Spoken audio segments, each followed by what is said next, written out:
Hey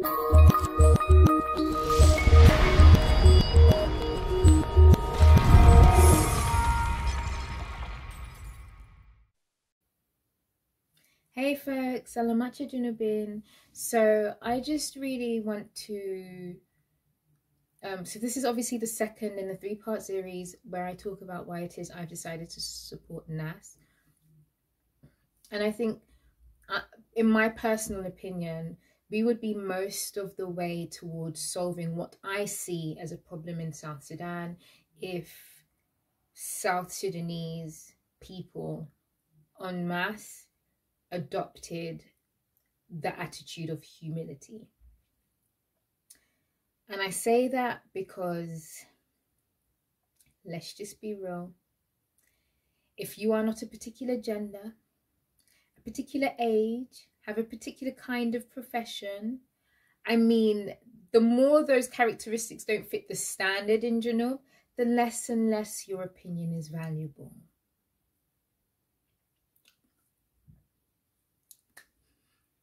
So, being that I'm talking to people in my generation, I just really think that it's really important that we don't adopt the attitude that our parents have towards these things. I think that we need to, our parents' generation, they will be what they need to be. I think no, that's not our business.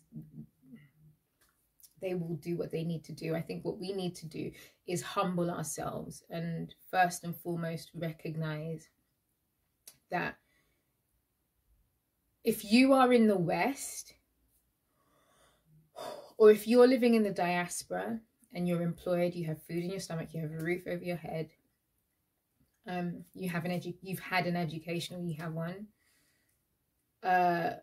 you are far more privileged than a lot of our brothers and sisters in Junub or in surrounding territories in refugee camps. So if we humbled ourselves, I think, in my personal opinion, that would bring us to a place where we recognize we're not entitled to any of the privileges that we have. These lives that we lead outside of South Sudan or in more stable situations than our brothers and sisters in South Sudan right now, or in refugee camps around South Sudan, in countries around South Sudan, we wouldn't realize that we're essentially, there's nothing that what did it take for you to be born to a family that had the ability to leave that country in a way that didn't put you in a refugee camp in Uganda? This is the reality. Like, when I consider that, when I think there is nothing distinctly more amazing about me than anybody else in South Sudan. Yeah, I've been educated, I have food, I have a roof over my head, and I live in a society which is safe enough for me not to fear a vast amount of harm if I go out and about on the streets. And there's nothing separating me from those people. And they are my people. When they bleed, it should affect me.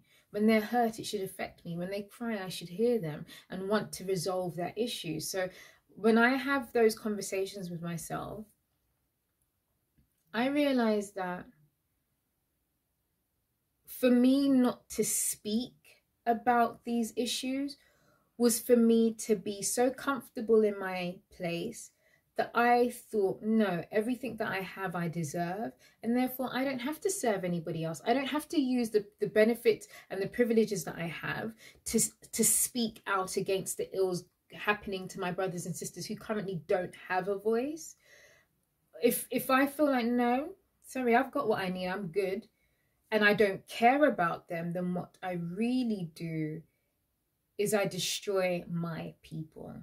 And I have to understand there's no benefit to me having children and their children having children and so forth, and thinking as long as I secure the road for them, that's great. The reality is South Sudan, if it's not, it's those children that carry on, those are the fruit of South Sudan. So if South Sudan goes to pot, that's their inheritance done.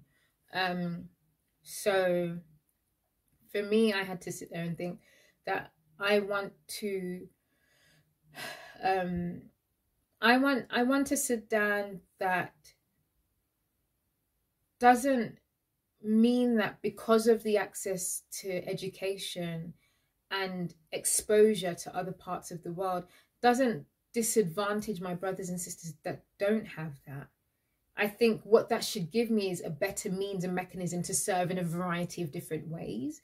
That's what it should give me, but it shouldn't make me feel that I'm better than them.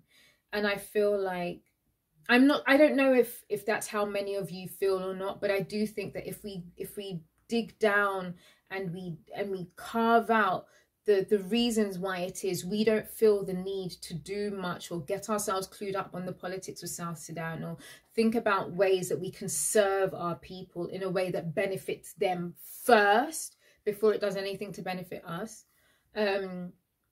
When we dig up those reasons, it's like I said in the first video, it's about us having an element of entitlement where we feel like, yeah, we've got what we've got because, well, we deserve it. Because there's no other reason as to having all the access that we've had to the variety of different opportunities that we've had, and then we don't pour back into our country. Now,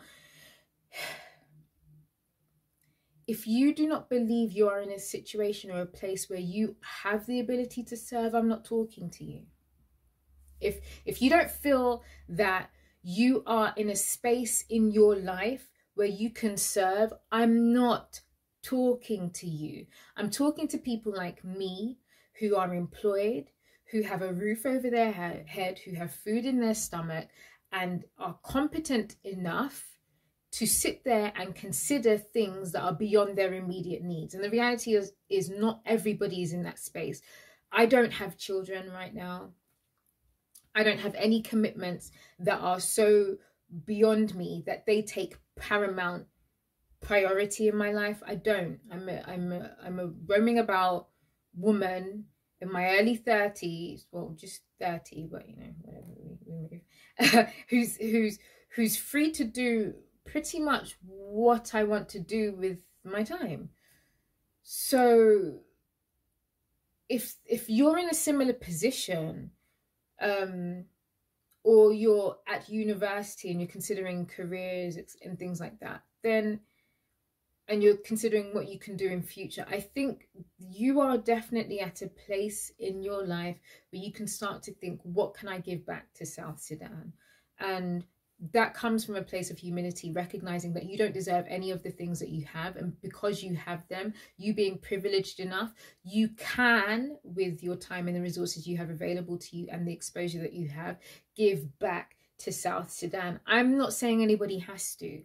Nobody has to. Nobody's obligated to do anything. I'm just saying that personally, when I consider the benefits that I've had by being in the diaspora, I would love to serve. Now, what that means is I can't go back to South Sudan because the state, the way that things happen there, I don't think that I could make a meaningful indent in that country. I don't feel like I can. So I can't go back to South Sudan, I feel personally, at this stage in my life, or with the way things are with the government of South Sudan. Because it doesn't suit what I know. The government, the way South Sudan is very unlike the UK. And I'm just going to be an annoying diasporan UK resident and just be like, the reality is, if I don't have the sort of rights protected in South Sudan I have in the UK, well, then I need to keep my Junubi behind in the UK until that situation works out for me. And I don't care if people think I'm a coward, if people think I'm foolish, if people think I should shut up, good for you. You are entitled to your opinion. But what I'm going to say again is, for all of us who have any amount of privilege in comparison to our brothers and sisters back home, let's start to humble ourselves and recognize we are not entitled to anything that we have. And can we, in the situations we're in, give back? There are a few people I know in the UK who are giving back to our South Sudanese community in the UK, and that's a great place to start. It's not about, oh, I'm going to go back to South Sudan and make the difference. No, let's start with educating ourselves in the diaspora. Let's start with connecting and talking across. You know, I understand how maybe in South Sudan it's difficult to have these conversations cross-regionally, cross-tribally, etc. I can understand, and things and tensions and hostilities would run extremely high there. But I think that we, with the comforts that we have, can start to talk across those barriers, the age barriers, the gender barriers, the tribal barriers, the regional barriers, and even the status barriers. Let's start to talk across those.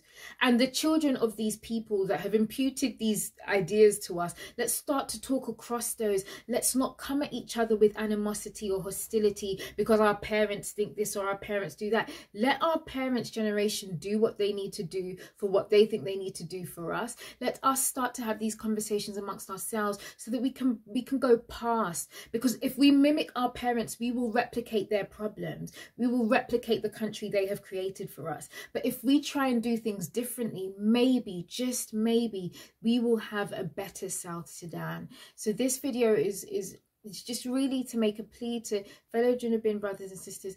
Let's humble ourselves, recognize we are not entitled to any of the privileges that we have, and let's think about ways that we can plug into our societies in the diaspora or back home that will benefit us all. The more we're invested in building one another, the better it is for all of us. So this is just a plea. Let's get over, if our parents are this or that, that doesn't matter. That's inconsequential to us. What are you going to do for South Sudan yourself?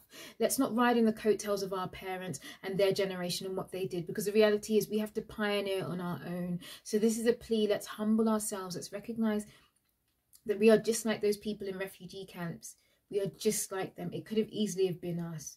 So let's consider that and think, okay, great. You know what? Yeah, no, it's true. Let's get going. And if you have any thoughts or responses or anything, or questions or comments, please put them in the comment section below, or hit me up on Instagram. I'm happy to begin this dialogue. And yeah, just subscribe.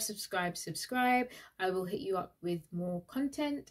And yeah, let's start this dialogue going. Let's start a situation where we as Junubian move towards building a South Sudan, like I said, that's good for all of us.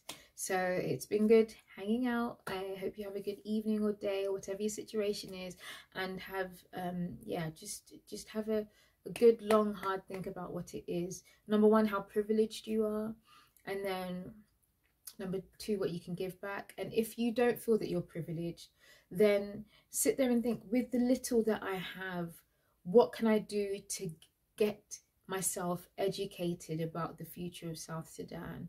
And if you've seen this video, please hit me up in the comment section. If you feel like you don't necessarily have, let me know. Let's talk. I'm really happy and open to talking. So thank you so much for listening, for watching, and I will see you next time. Take care. Bye.